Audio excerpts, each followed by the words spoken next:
Hello Physics 20. Today I'm going to talk about gravitational field strength, lowercase g.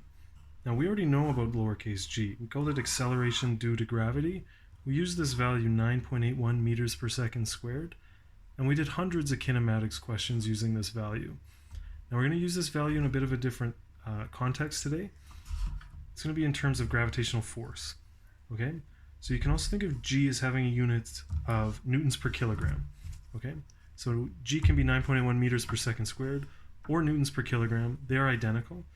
This can help you though because it tells you that for every kilogram of mass on Earth, it experiences 9.81 newtons of gravitational force, which is weight.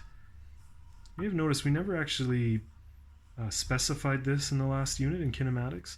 We didn't say near the Earth's surface, but I want to show you what happens to g as you change the location of an object. Okay, so down here I have illustrated a person. He's just standing on the surface of Earth. Okay, so I drew Earth. Okay, he's standing on the surface. This is the center of the Earth. And so you can think of the distance this person is away from the Earth as the radius of the Earth. And that's going to be 6.38 times 10 to the 6 meters. Okay? Now, we've calculated gravitational force before, and we just said it was mg. Right? We would take his mass, multiply by 9.81, and be done. But yesterday we saw that the gravitational force between two objects can be calculated using this formula, Newton's universal gravitation. Okay, where capital G is his constant, it's on your formula sheet. This would be the mass of the person, mass of the Earth.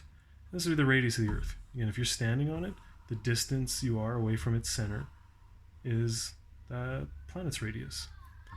I want to show you what happens when you make these two equations equal to each other. Okay, I'll do it up here where I got a bit of room. So I'm going to take our two formulas for gravitational force.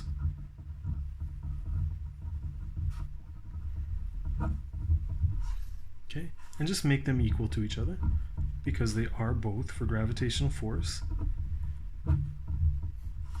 We're doing it for this guy here. Okay, we know his force is his mass times g, but it's also big G times his mass times the Earth's mass divided by this r squared. His mass is on both sides, so we can cancel it, and that actually gives us an expression for g. I didn't write m2 because there's only one m left, so I'm just going to call it m. We just have to recognize that in this case it's the mass of the planet. Okay, let's see what happens when we put Earth's data into this formula. What happens for what value of g we're going to get.